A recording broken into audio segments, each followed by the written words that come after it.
Hey guys, welcome to episode 6 of the Stronger Together and Overcome podcast with Josh and our boy Jared. As usual, we back. We are back. Hey, episode 6, we are talking about standards today. Ooh, it's scary. And we have all this fancy new equipment. Coming at you. Upgraded. Live. Locked and loaded, And all right. more in stereo, I guess. Standards. What we wanted to touch on today a little bit is this age of social media, the keyboard warriors. Everybody's got an opinion, and everybody has these standards that they hold other people to. But we've found in the faith industry, in the fitness industry, in life in general, is it's easy to hold other people to a standard, especially from behind a keyboard. Mm-hmm. But we don't often hold ourselves to that same standard. Yeah, very true. Especially, like you said, nowadays. I always kind of like to use the reference of, behind a keyboard or a phone, everybody is 6'8" and 280 pounds. Right. And they will speak to you any sort of way they want to, aggressively, toughly, disrespectfully, however you want to look at it, with just absolute reckless abandon. But nobody would ever have the decency or, straight up courage to speak like that to your face, sort of thing. Right. Yeah, and I mean, we see it a lot, especially in the fitness industry as well, right? Like, you're scrolling social media and, hey, that person's too far gone, they're out of shape. This person looks this way, this person acts this way. It's all of these like negative comments, and people are holding these people to such high standards, and yet what standards does that individual have for themselves? Right? I like to talk about sports a lot as a sports coach. I coached basketball for the last 3 years, and for me, I see a lot of coaches, for example, who they want their team, it's kids, teens, adults, whatever, they want them to perform to this high level, right? Super fit, super skilled, and yet the coach themselves, they don't display these things themselves. Yeah. And to me, it's like, and we talk about this all the time, Jared, if we're going to hold somebody to a standard, we should be able to at least match what we expect of the people that we coach or teach. 100%. And even if you were to look through my social media, which I don't have a ton of, but look back not even far in the last couple of years, I have a couple pieces specifically where I'm working with younger athletes or clients in general, and I show the workouts that I'm putting them through, and then I splice in me doing it myself. And right underneath there, I have big, bold, I will never make my athletes or clients do things that I'm not capable of doing or performing at a higher level myself. Yes. Because I have no business coaching or telling somebody how to do something that I cannot do myself. Right. So I want my basketball team to perform a right and left-handed layup. Right. But if I can't even do that, if I don't have the footwork down, if Yeah. I can't put in a couple layups to show them, That's right. do I have any business coaching them how to do it? Well, the world's become very much do as I say, not as I do. Right. And very hypercritical of everybody doing things that they're not doing. But they're going to sit behind a screen and make commentary on it or send it to all of their friends and be like, look at this. Like, this idiot doesn't know what they're talking about, and I could do this so much better, and I would run this organization so much cleaner and quicker and efficiently, yada, yada, yada. Yeah. And it's foolish. And do you think it comes back to that whole, it's much easier to tear somebody down than to actually put in the work themselves? 100%, because then you feel superior in a way because you brought somebody down beneath where you feel you are or where you claim to be.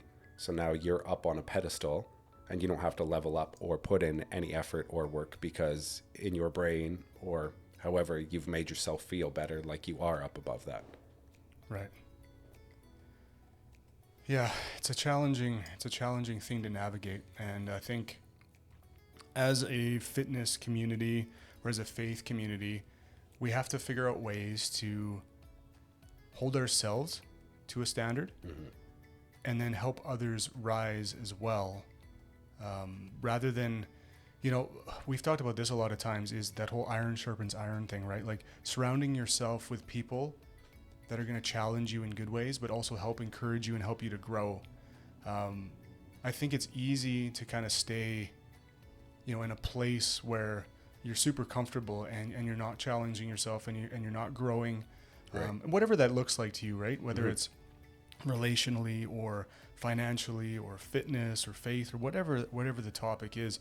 If you want to put in the work, you gotta surround yourself with the right people. Yeah. I mean, it's funny that you said iron sharpens iron because I could show you a text message from yesterday. I literally sent that to one of our mutual friends Of course. when we were sending things back and forth, kind of pumping each other's tires a little bit, just letting them know, we appreciate you, we see you, and I try and hold myself to a higher standard based on the stuff I see you doing. And Yeah. I verbatim said, well, like iron sharpens iron, brother, so keep it up and I'll keep it up and we'll just keep propelling each other from a distance. So Love that. it's kind of ironic that you brought that up today. Iron sharpens iron because it's a hard metal, and sometimes the cool thing about iron is when you sharpen it, sparks fly, right? So That's it's right. not always a comfortable thing. But if you ever tried to sharpen something with gold, right? It looks nice, it's shiny, it's bright, it holds light well, but it's super soft. And so surround yourself with people that, even though it may be uncomfortable to hear some things, if it's for your benefit and for your growth, those are the people you want around you. Not the people that are just going to, status quo, butter you up, make you feel good about yourself all the Right. time. It's like, no, like, bro, I've seen you kind of slacking over here in this area of your life. Like, what's going on? Can I help you? Can I help you level up? Right. Yeah. And I mean, I used to be very concerned with having a million friends and appeasing everybody and making sure everybody thought I was very cool. But when you take a look around the room and think, if I was in a bind, would any of these people come running at 2 a.m? Not likely, because, we're all just there gassing each other up and trying to make each other look and feel better to strangers and, give ourselves some sort of feeling of, oh man, I'm better because I know more people and I have more people in my corner. But like I tell you what, those people aren't going to show up for you in your hour of need or at your funeral, knock on wood that's not anytime soon. Yeah. But when you start to understand that and realize that, I'd rather surround myself with 5 really, really good people that challenge me, they call me out, and they keep me on my toes, rather than 1,000 yes men who just tell me whatever I'm doing is great and awesome and I don't need to do more and I'm already there. And, Right. It's not going to take you anywhere. That's not going to help you level up or do anything because you're already done, apparently. Yeah. So surrounding yourself with people that are going to help you grow. And then you're going to notice something, actually, is your circle will shrink. You'll go from, maybe that high school mentality where, as the popular guy, had lots of friends, was on all the sports teams. Right. And now suddenly, I've got 3 or 4 people that it's actually their opinions that I care about. Like, Jared, if you had something to say, I'm going to listen because we've built that trust, that Right. rapport. 100%. But if some random stranger on the internet has something negative, and being somewhat of an influencer myself, I get these comments, right? I don't care what Right. you have to say because Doesn't matter. you haven't earned that trust or that relationship No. with me. And it becomes almost liberating It is. after a while because you realize that, hey, I've got 3 or 4 people in my corner that would literally lay it down for me. Mm-hmm. I don't care about the opinions of all the rest. And you know what? Those 4 people feel like 4,000. Oh, When Yep. like, regardless of what's going on, 1,000%, they will drop whatever, whenever, to be there for you if they need to be.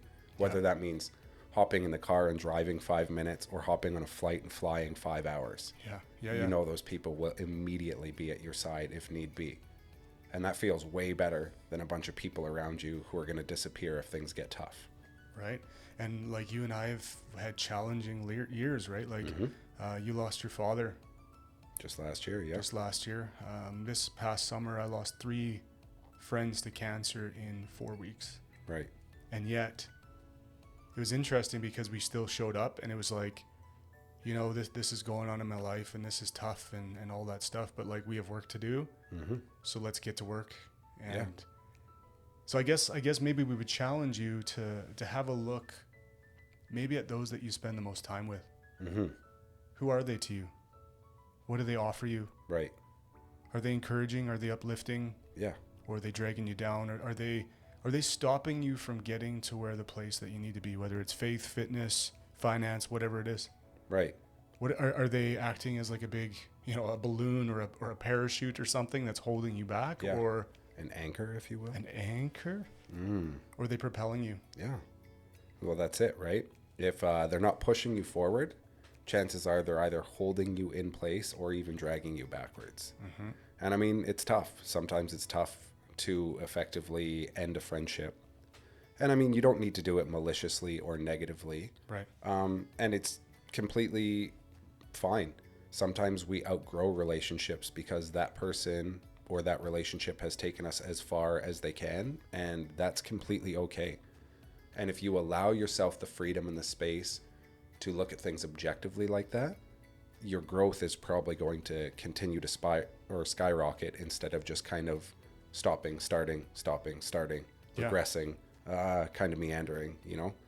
It's going to take you more places more often. And I think one of the best pieces of advice I can give anybody at any age or point in their life, stop caring so much what everybody thinks. And like, don't think that means like, oh, be a jerk and give no craps about anybody or anything. But the world is very hyper focused on impressing strangers and making sure complete foreign people to them from across the planet or in their own community or city or whatever are impressed by them and think they're some kind of hot stuff, which is ridiculous because it occupies a lot of your brain power, your gas tank, and then you don't have that energy or that brain power to put towards the things that actually matter. Right. So like, that's good. Yeah. I would honestly recommend this book, and I do recommend this book to almost everybody that I come into contact with that I can see they're at that point, but they're struggling to let go. And it's called The Subtle Art of Not Giving an F. We'll reserve that. It's a fantastic book. It's written very kind of sarcastically, tongue-in-cheek, but there are some great lessons in there. It's a very easy read, and it might help you understand why you care too much about things that don't affect you and don't care enough about the things that do affect you. Yeah, if our life is like a chapter book, you know, we might start one chapter with a certain individual or a certain group of people. But in any good chapter book, any good story, there is the end of a chapter. And sometimes a character that used to be a main character isn't really part of the next chapter. Right. And that's okay. You know, I look at, for me, I've got my debut book coming out next week, and it's called Closer, and it's for the faith community and people trying to grow closer to God and deal with life situations and life struggles. But it'll be interesting. We'll pay attention to people in that season, because not everybody who's watching you is clapping for you. Not everybody who's, you know, hanging around in your circles is actually for you. And it's interesting because in pivotal moments of your life, like we've both been through in the last year, you start to see who the real ones are. Yeah. And those are the people, the ones that are, you know, not just the good times, but like the bad times, the good times, and just those in between times. Who are the people that are going to be there for you day in and day out? Those are the ones in the next season of your life as the chapters turn and life goes on. Identify those people and pour what you have into them. and then you're going to notice a whole lot of things change in your life. That's good. That's real good. Real good. Real good. I mean, I can't disagree with any of that though. And the more time you put into quality relationships, the more quality time you start to enjoy and appreciate.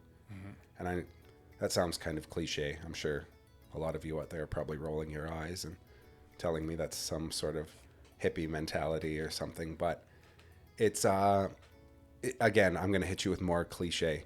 Like, change. Love a good cliche. Yeah. I mean, change the way that you focus, change your lens. Like, when you change the way you look at life, the life you look at changes.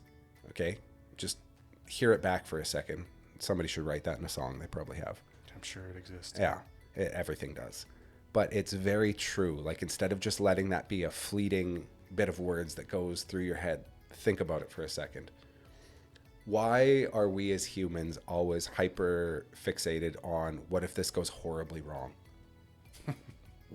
What if it doesn't? I've never been guilty of that ever. No, me either. I don't even know what that looks like. I can't even begin to comprehend. Oh, I gotta go. I got a thing. Yeah, that appointment that's coming up. Yeah.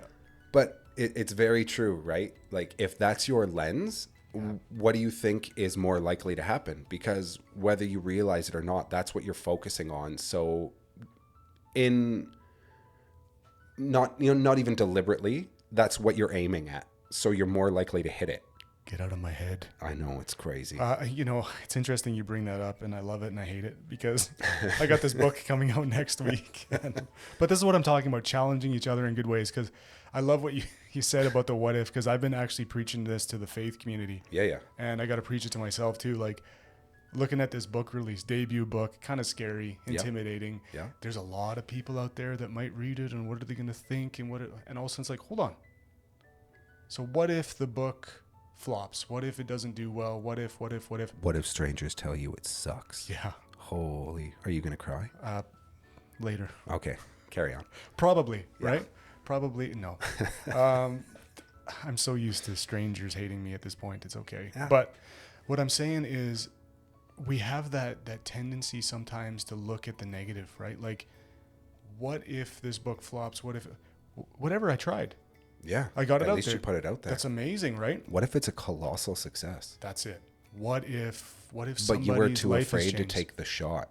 What if it was going to change the course of humanity? Oh, yeah. But you were too scared, so you didn't do it. Yeah. You know? Like, exactly. Again, why are you thinking so small and so negatively? Why don't you think huge and positively? Yep. And that's exactly what I mean about changing the way you look at life. Without even realizing it, you may have been groomed to think that way. Whether it's society, your parents, the influences in your life, I don't want to blame anybody. It's very, very common to be a victim, to think this is going to go poorly.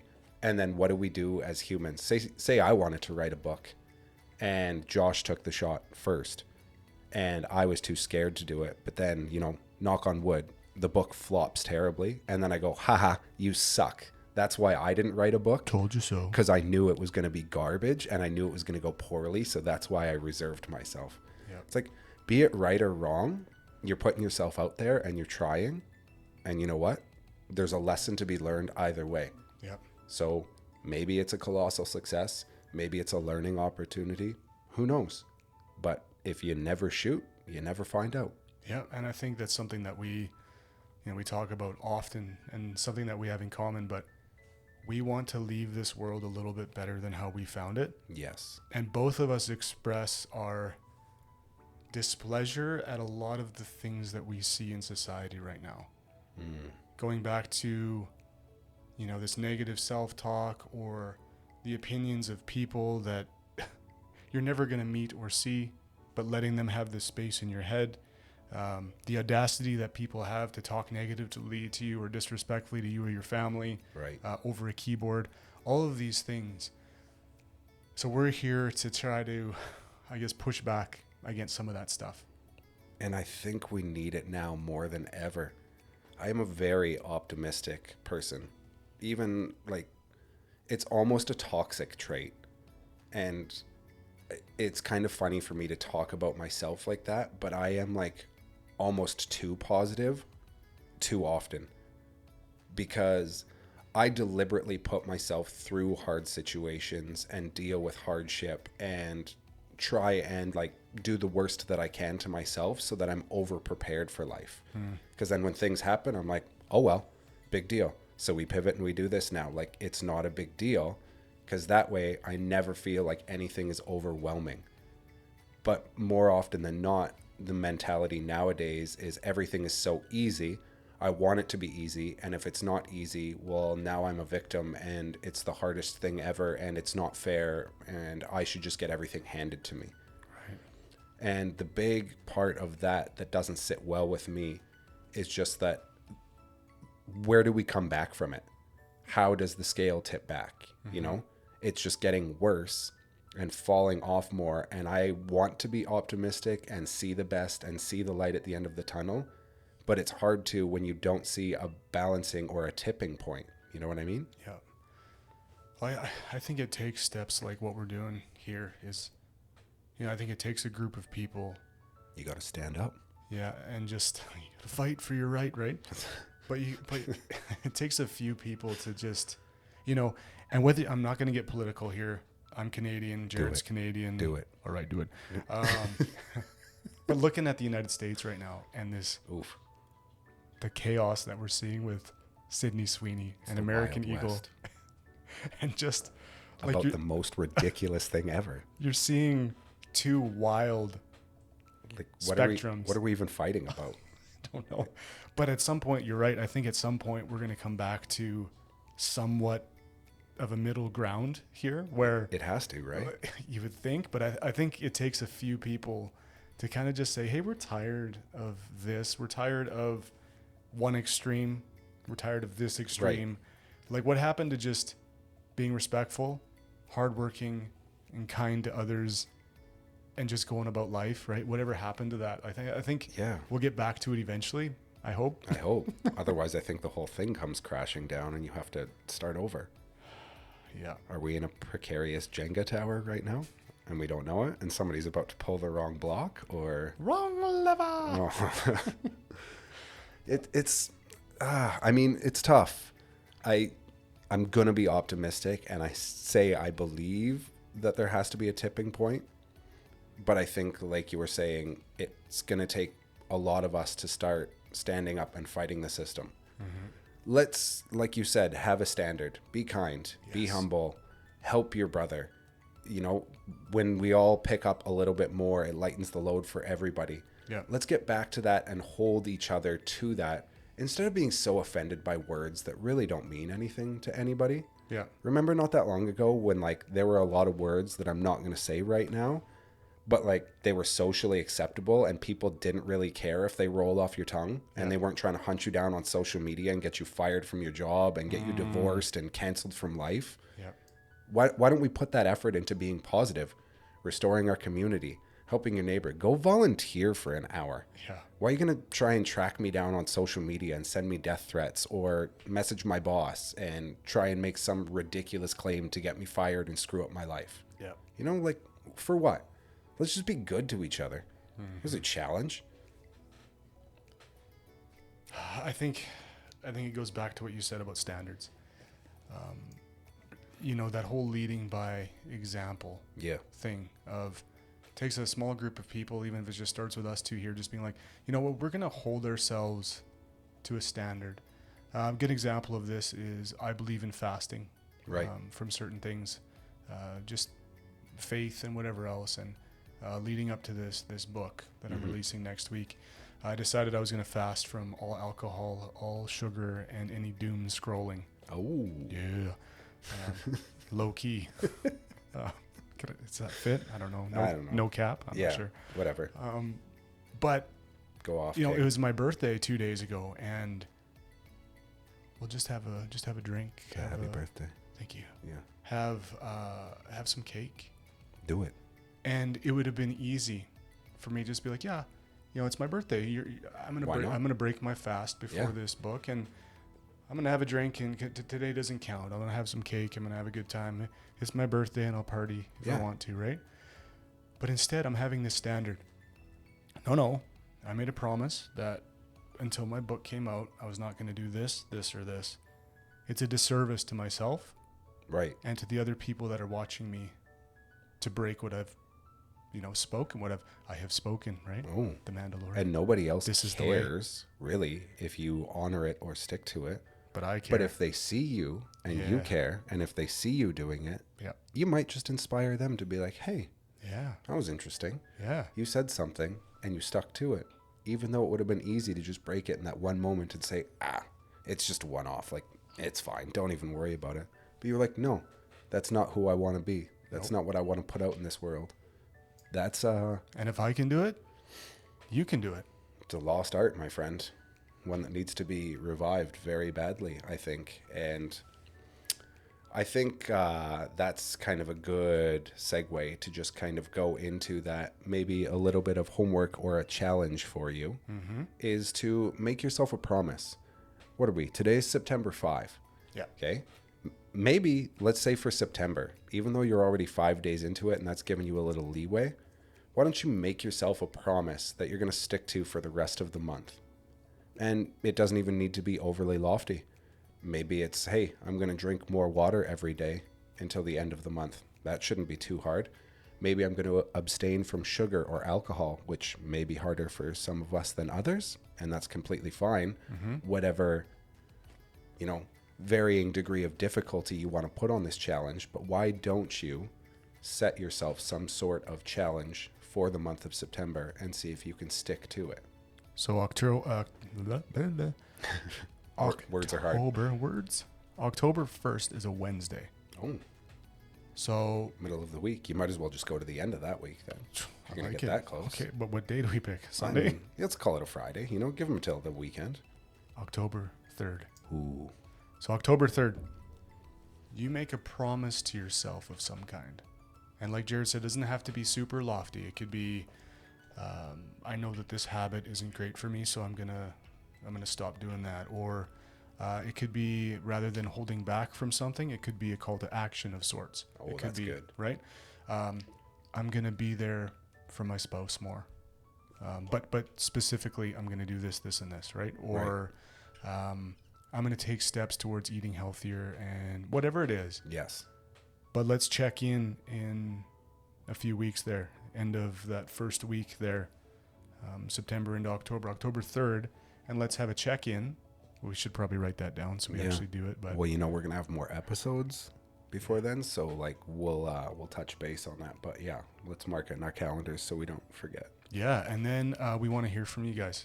Please. What did you promise yourself? What did you promise to withhold? What did you promise to a call to action for yourself? Whatever it is, we want to know about it. Yes. For me personally, I'm gonna put something out here right now. I am going to.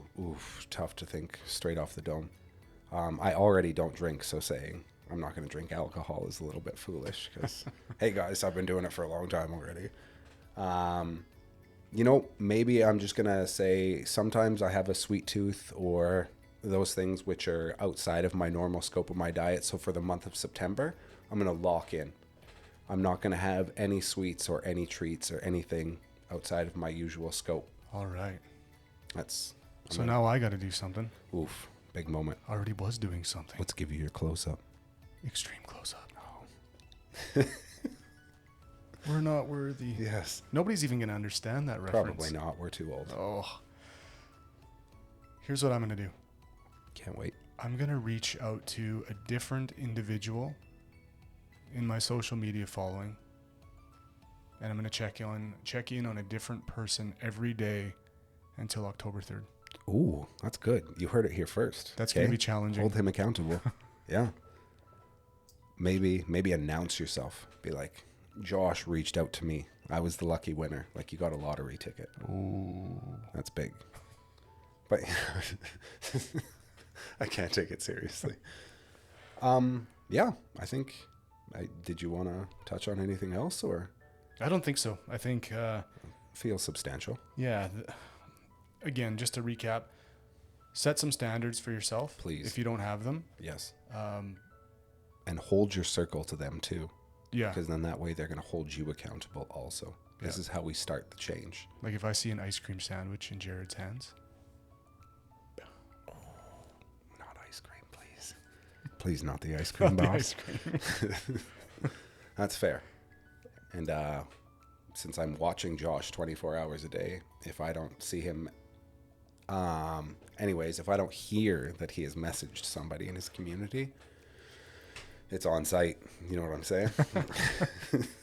I don't know what that means, but we'll you'll find out. That's right. That's right. Well, awesome, guys. Hey, that was episode 6. Standards. 6. Thank 6 you. on standards. Could you see 6? I think that was 6 out of the frame. I don't know. We're going to figure this out. We'll get better as we go. I think we've already gotten a little bit better. I mean, these big upgrades. I hope you guys like it. When you start way down here, I mean, there's only up. Well, so that's exactly it. Set that bar and overachieve. Anyways, my friends, keep going out there. We are proud of you. Keep on moving, keep on working, keep on growing, and we'll see you guys really soon. Until next time.